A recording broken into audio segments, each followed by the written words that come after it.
Etapas do processo de elaboração do plano de manejo. Visão introdutória. A elaboração de um plano de manejo envolve muitas atividades interrelacionadas dentro de um único processo de planejamento, o qual resulta na construção de uma série de acordos, decisões, plano de ações e demais elementos que compõem o documento denominado plano de manejo.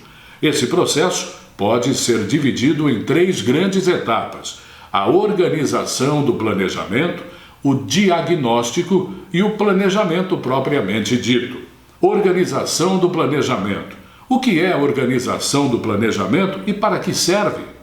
Para planejar, é necessário organização, principalmente quando o planejamento envolve diversas pessoas com diferentes aspirações pessoais e profissionais. Assim, a organização do planejamento geralmente é a primeira fase de um processo de elaboração de planos de manejo de unidades de conservação. As características e a categoria de uma unidade de conservação podem definir como será feito o planejamento. Por exemplo, se for uma unidade de conservação de uso sustentável, a participação da população local é obrigatória.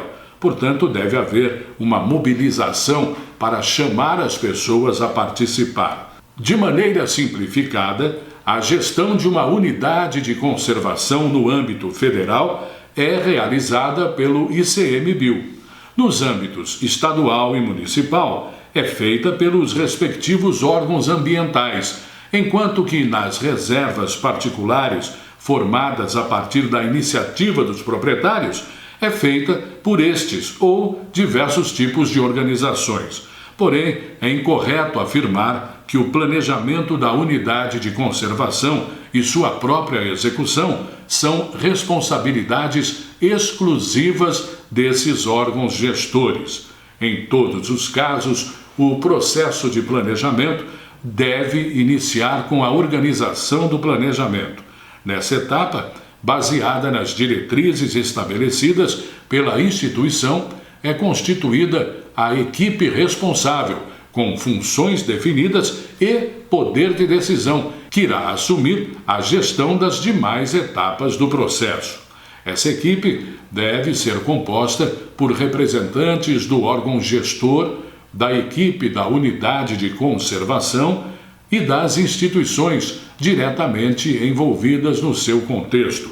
Sob a coordenação desta equipe, uma das primeiras atividades deve ser o levantamento do conhecimento já existente sobre a unidade de conservação e sua região.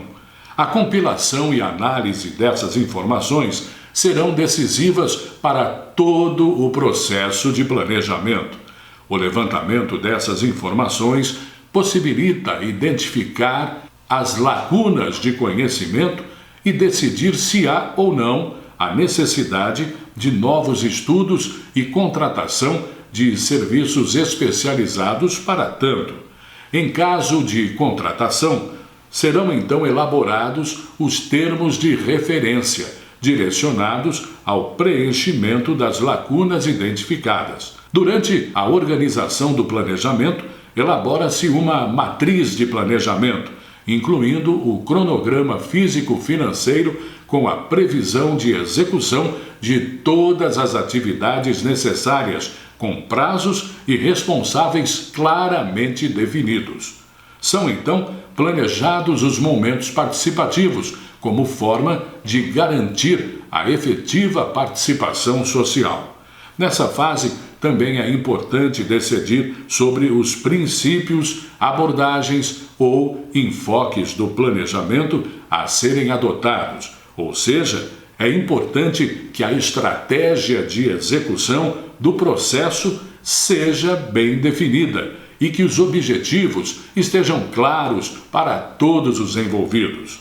Os profissionais envolvidos no planejamento de unidades de conservação no Brasil identificaram que os processos mais problemáticos são justamente aqueles em que esta fase de organização do planejamento foi negligenciada. Portanto, Organizar o planejamento deve ser realmente a primeira fase de qualquer processo de elaboração de planos de manejo. A figura a seguir descreve o entendimento da comunidade de ensino e aprendizagem em planejamento de unidades de conservação sobre a organização do planejamento em que as diretrizes institucionais definem o projeto de elaboração do plano de manejo e a formação da equipe, a qual, com base nos marcos conceituais e metodológicos, estabelece o plano de trabalho, que contém respostas às perguntas elencadas e contribuem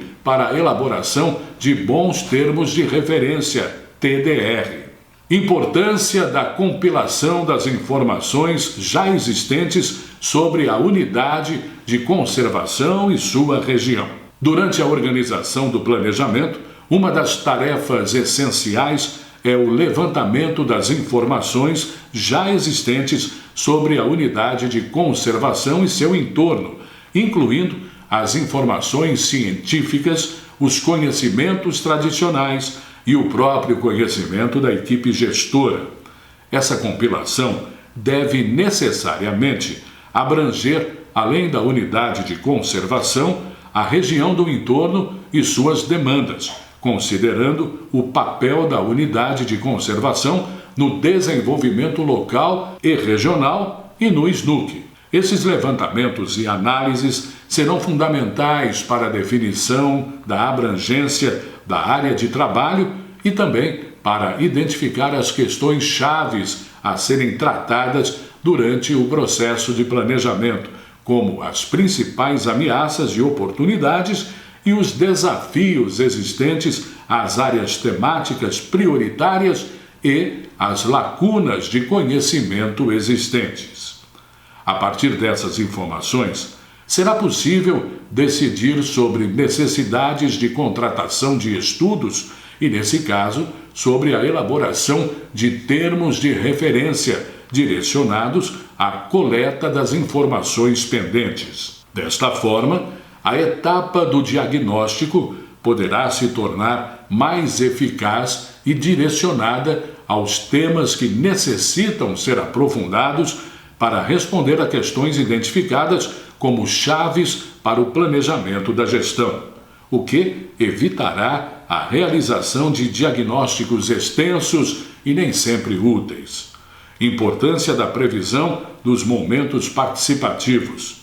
A participação social nas atividades relacionadas ao planejamento e à gestão das unidades de conservação é importante para dar legitimidade às ações de conservação e uso sustentável da biodiversidade, além de criar condições para construir um ambiente de cooperação e respeito entre a equipe gestora, funcionários de uma unidade de conservação e a comunidade local.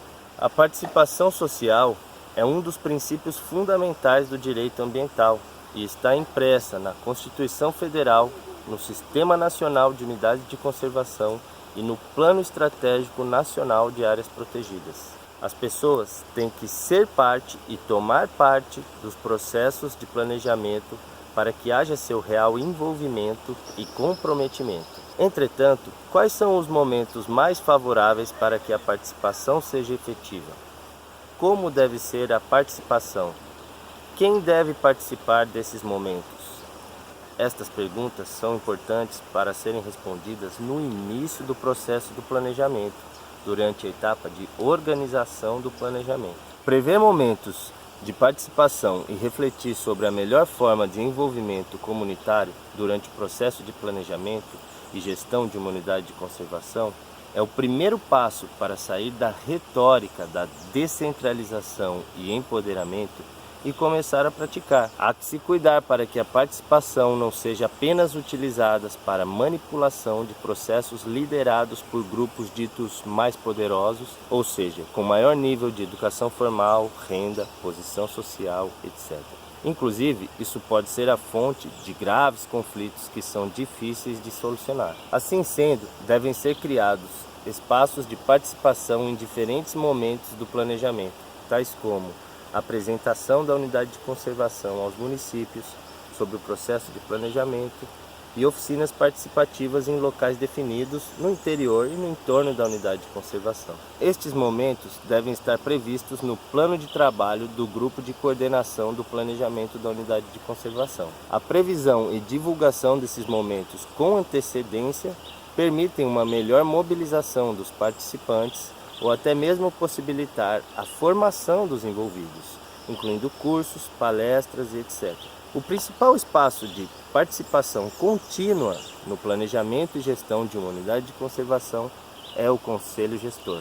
Os conselhos podem ser consultivos ou deliberativos, a depender da categoria de unidade de conservação em questão. Um grande desafio do estabelecimento de conselhos é conseguir agrupar toda a diversidade de atores, representantes de órgãos públicos, da iniciativa privada e da sociedade civil. Além disso, uma boa estratégia de comunicação é essencial para que os assuntos a serem trabalhados em reuniões, oficinas e eventos do próprio Conselho sejam difundidos e apropriados previamente pela população em seus locais de moradia e em suas organizações informais, contribuindo para uma participação efetiva, que seja fonte de mudança social e ambiental.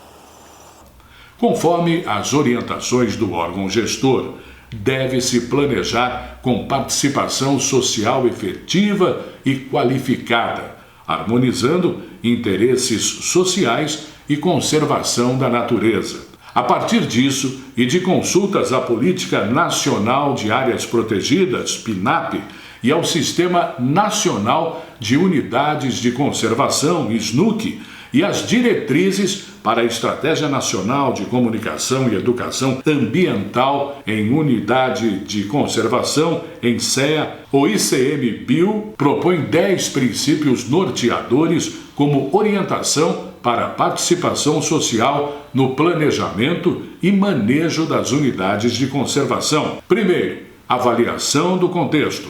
Segundo, participação social contínua. Terceiro, promoção da inclusão.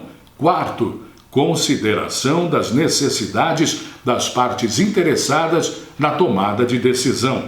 Quinto, diálogo de saberes. Sexto, incentivo ao engajamento social e ao pertencimento. Sétimo, aprendizado adaptativo. Oitavo, construção de relações de confiança mútua. Nono, transparência e comunicação. 10. Distribuição justa de custos e benefícios.